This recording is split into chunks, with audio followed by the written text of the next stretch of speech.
What up, peeps? We are back at it again with another week of Weekly Detox. And it is me, of course, D from DCTV. And this is going to surprise y'all, but I just got to let you know I'm here with Mighty Mozby. Hey, y'all. Surprise. So surprised, right? How you doing, Mighty Mozby? How's it going? I'm doing good, feeling blessed, kind of thriving, doing All well. right. All right. Mm-hmm.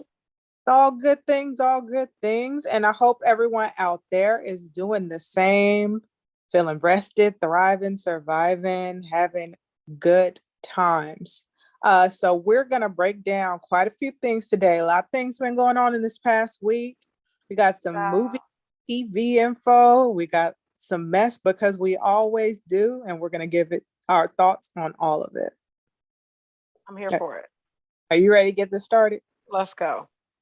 All right. So I'll get started with topic one. But before I do that, if you have made it this far, make sure you hit that like button. I'm saying comment, like, subscribe. Yes. If you subscribe and you hit that notification bell twice, you will always be the first to know when we drop our latest video. So come on. If you've already been here before and you keep coming back, you might as well do it. It's fun here. Yep. Yes. So, I don't know if you've heard the chatter, but someone decided to say, you know what we need, guys? Do you know what we need? What do we need? We need to remake the Bodyguard. Oh, I was hoping we was gonna skip that. No, we have to talk about it. I was like, let's put it front and center because I'm sure we have very clear opinions on this and I'm sure they're in sync and then we can move forward. I just don't get it. I don't get it. Do people not have any respect anymore? Why touch this classic the late great Whitney Houston herself dominated in? Like, why even bother it? Of all the remakes, reboots, refurbished, reduce, reuse, recycle that they want to do, like, why would you choose the Bodyguard when you know this is a movie that was made by the voice? I'm not going to say a great voice, the voice. I'm saying. And you know, it doesn't matter who you put in that position, they're going to pale in comparison to the voice of Whitney Houston. Not making any sense. Like, you're asking for an automatic failure of a film. You're definitely getting a failure because I swear to the heavens, if y'all pick another actress and still play Whitney's voice, oh no. Oh, I didn't even think about that. That's horrific. I'd have to boycott, or somebody has to pay. There needs to be a duel after that. Somebody's got to pay.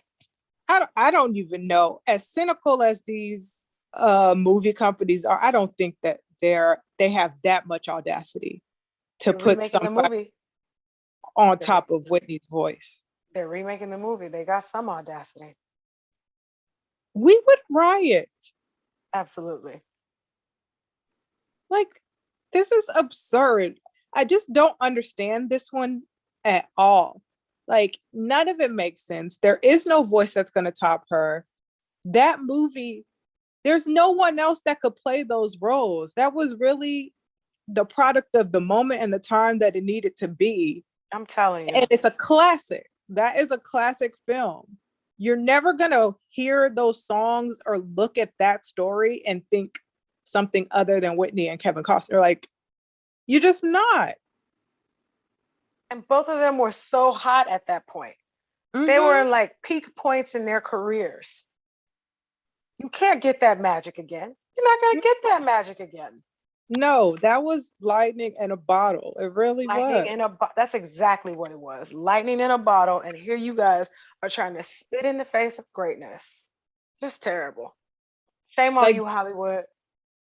This is almost as disrespectful as them trying to have a Whitney hologram concert.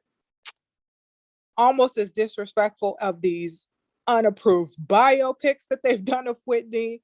Like, this is on the same level. I don't understand. Like, leave this woman's legacy alone. Leave Whitney alone. Seriously. In my Chris Crocker voice. Like, no one who's a true fan of Whitney would ever support this. So who is this for?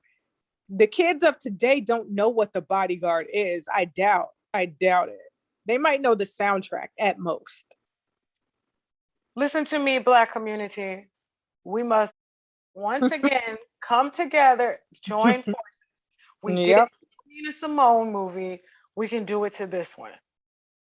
We can.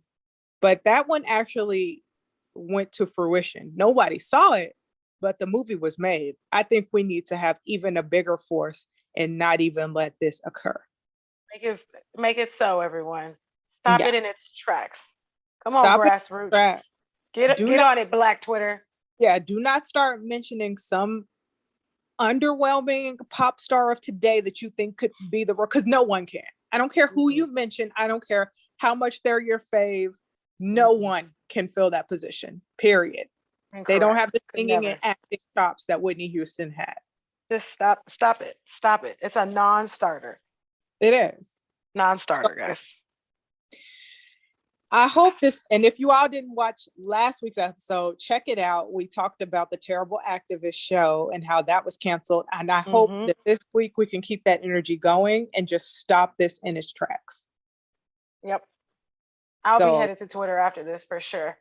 Please light them up. They deserve it for even thinking this. They deserve it. So, not in support of a Bodyguard remake. I will watch the classic gladly if I feel a need to listen to those bops. So, we're done here. Next. Moving on.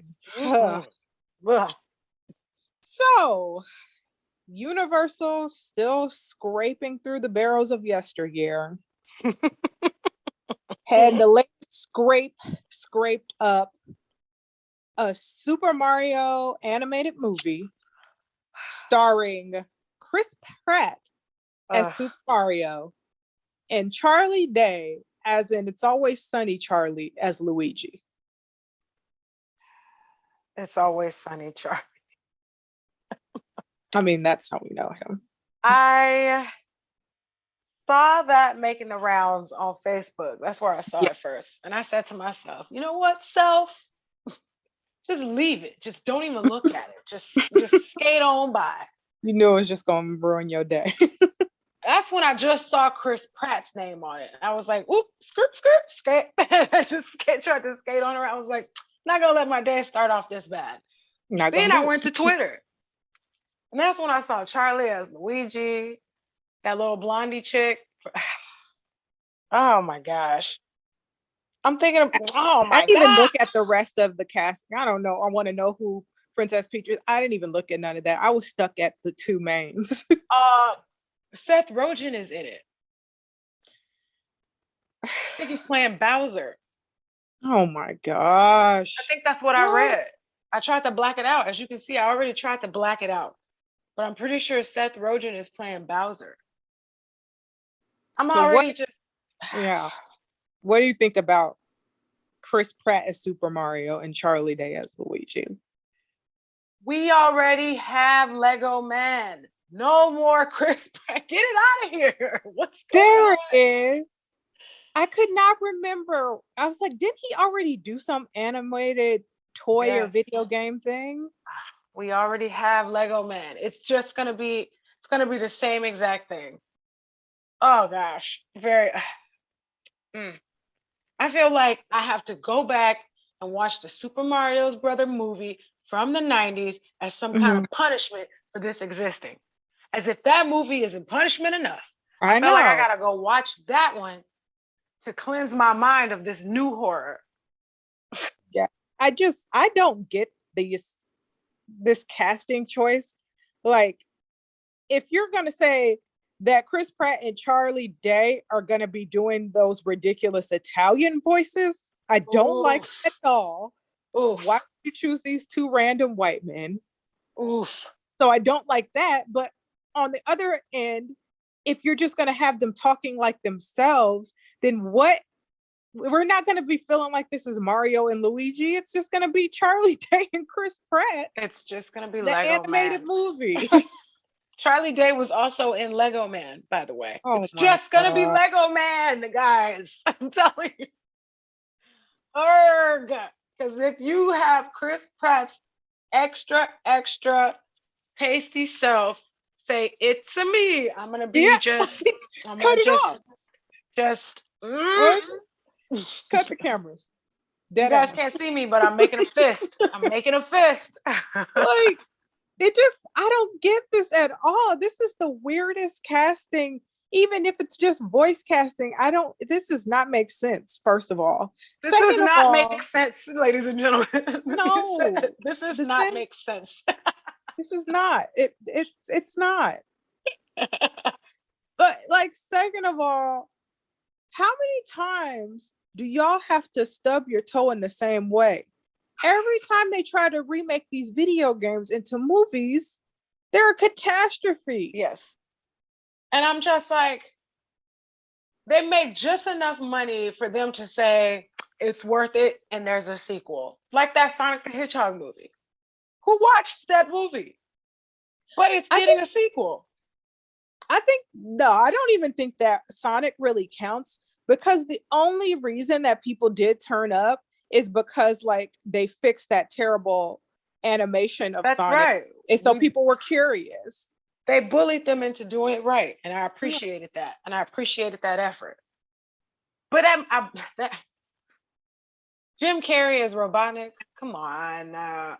Yeah, but I feel like had they not done that and like, answered the complaints, I don't feel like anyone would have showed up for that Sonic movie. It would have been like just like any other video game movie. Nobody showed up for the updated version. I'm just saying, these movies are weird.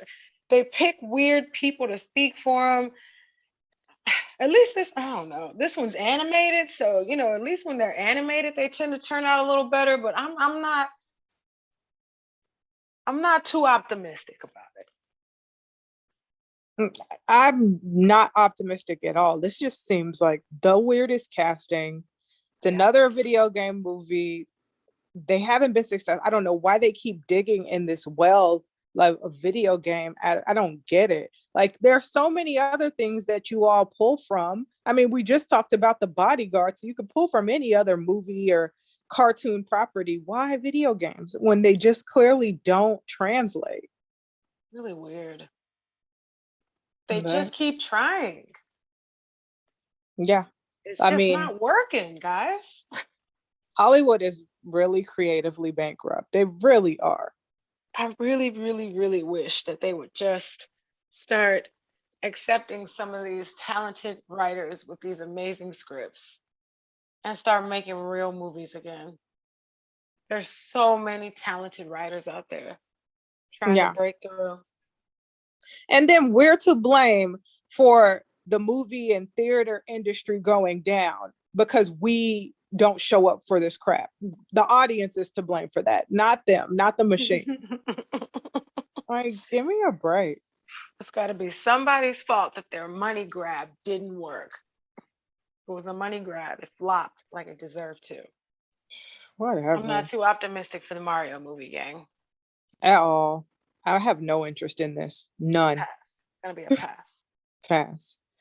Pass. Speaking of no interest, so we on that negative train. Yeah, I'm going there.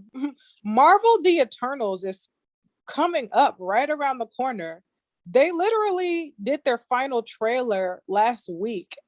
I didn't even know. So my question is, Eternals is coming. Do we care? I thought that movie had come out already, if I'm being honest. Sorry. I totally forgot about it. I thought it was out already. Yeah. Like, whoops. We not there. No. Somebody gonna have to watch that for me and tell me it's worth watching. Somebody just gonna have to let me know, like, yes, you need to see it to start connecting to the multiverse of madness. So you just something. You got to make it worth it to me. Somebody Yeah, else got to suffer first.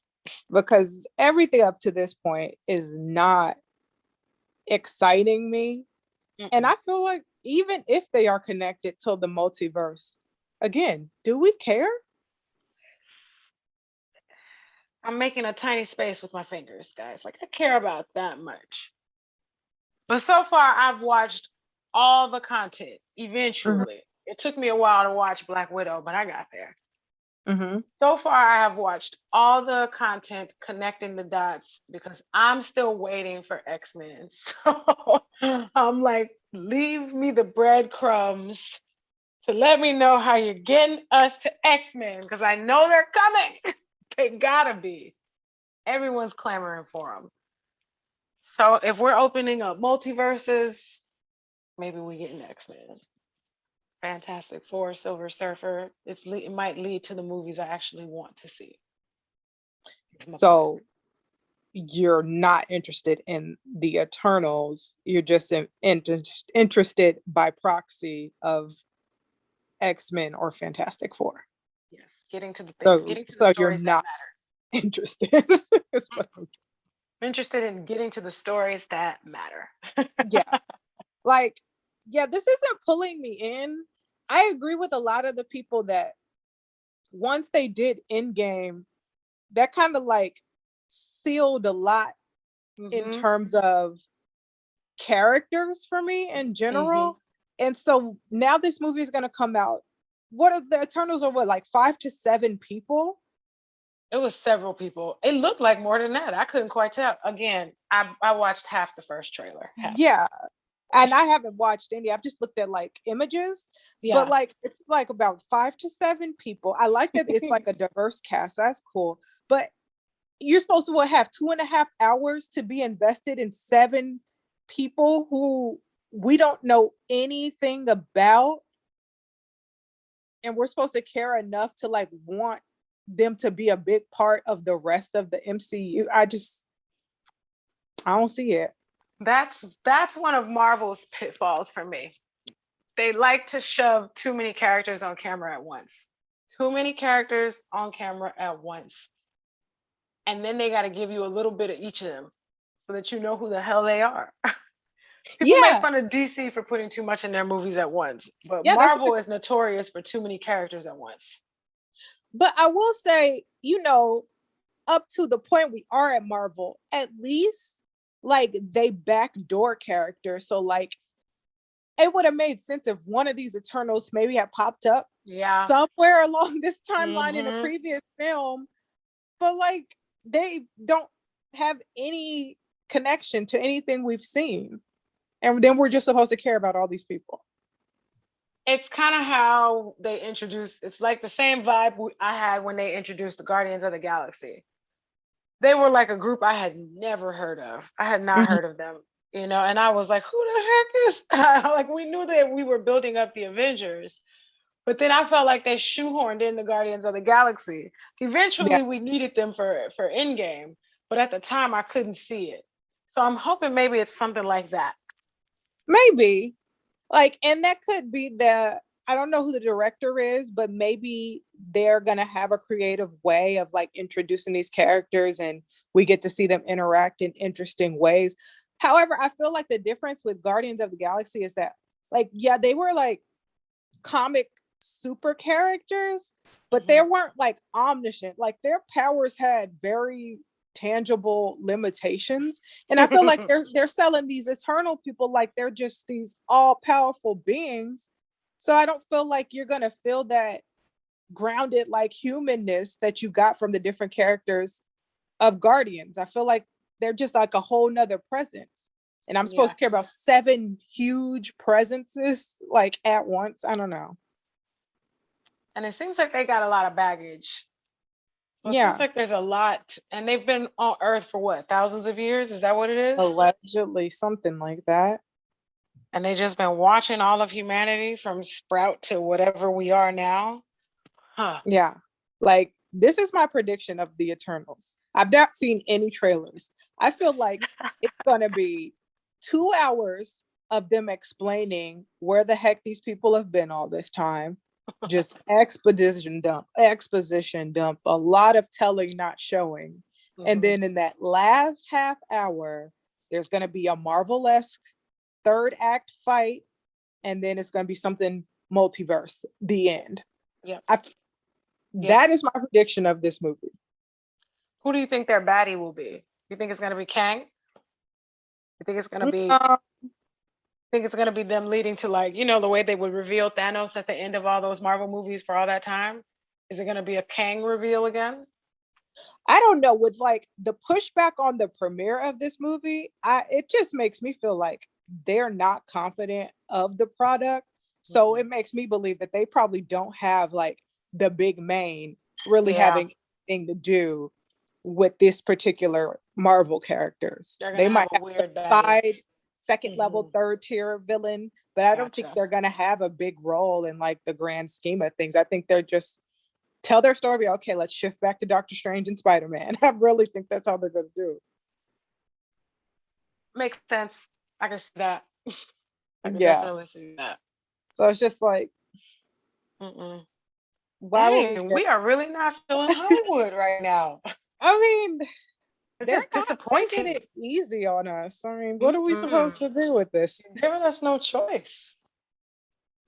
Giving us no choice. No. So it's coming. You thought it already came, but it's coming. Whoops. So we'll see if it starts getting buzz. It might shock and awe us. It, you know, I'll say that. I'll say that obligatory statement that I don't believe. But you know, it's coming. So we'll see. Okay. Next. All right. So Kenya Barris. I thought he was done with Netflix, but I guess not. I thought he had moved on to BT. But he you know, he got to annoy us at Netflix one more time. And so he's going to be directing this comedy film starring Eddie Murphy and Julia Louis-Dreyfus. They're playing the parents of Lauren London and Jonah Hill. And it's supposed to be a comedy about culture, family, etc., etc. It's coming to Netflix. I feel like Kenya Barris has just found a way to do something Blackish yet again. That man only knows one speed. He only has one speed. Tragic. Blackish. His speed is Blackish. It's just Blackish. Dang. All he knows how to do is make versions of Blackish. It's just like we get it. You're biracial. So what? Like, move on, his sir. wife is biracial. He's a Black man. Oh my gosh, worse. Move on. Young. Yeah. I mean, you're not a young man anymore. Just who cares? Yeah, and I'm just like, you got people like Eddie Murphy and Julia Louis-Dreyfus and Jonah Hill, like, which are like big comedians. But you have Kenya Barris at the director's chair.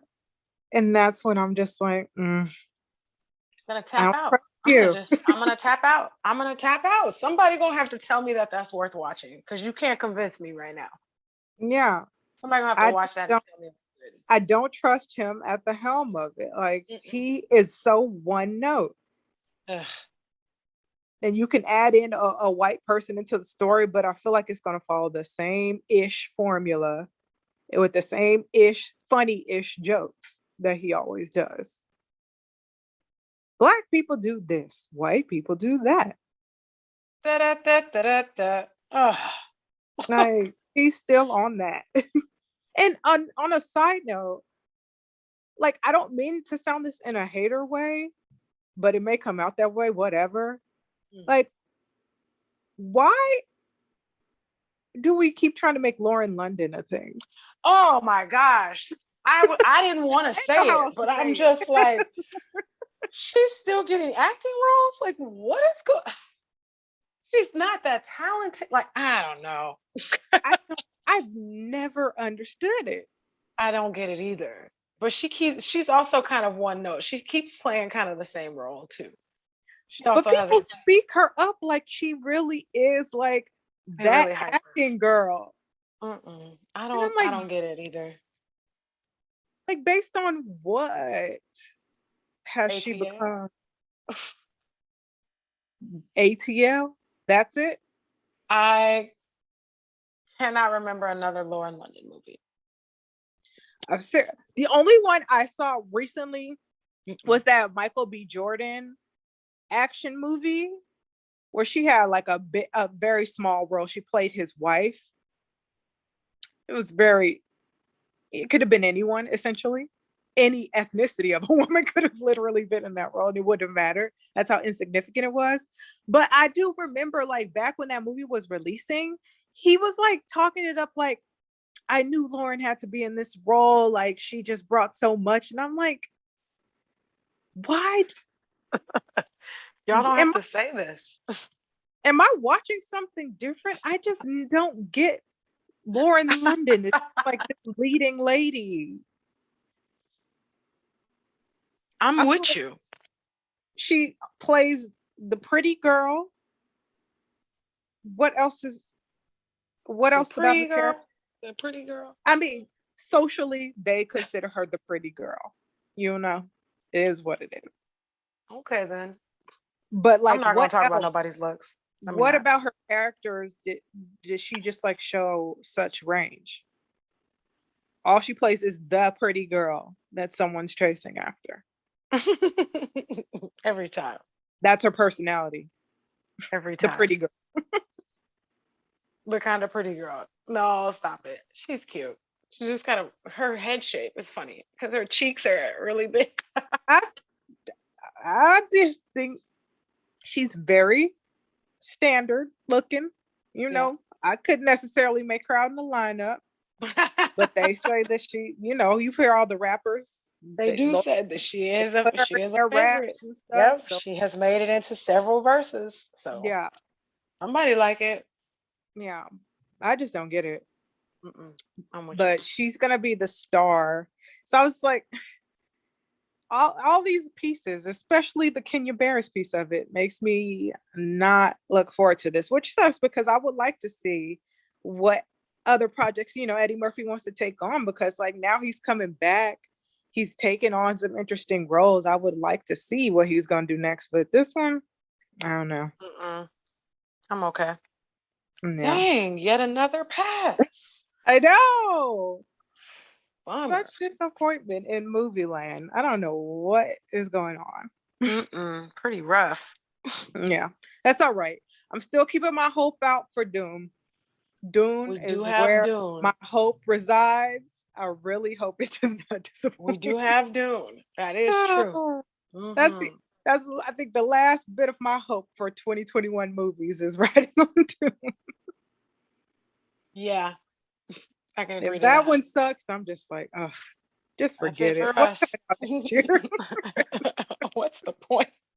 And what's the freaking point? So we shall see. Yeah. But yeah, that's what's going on in the movie world. Repeats, reheats, whatever you want to call it.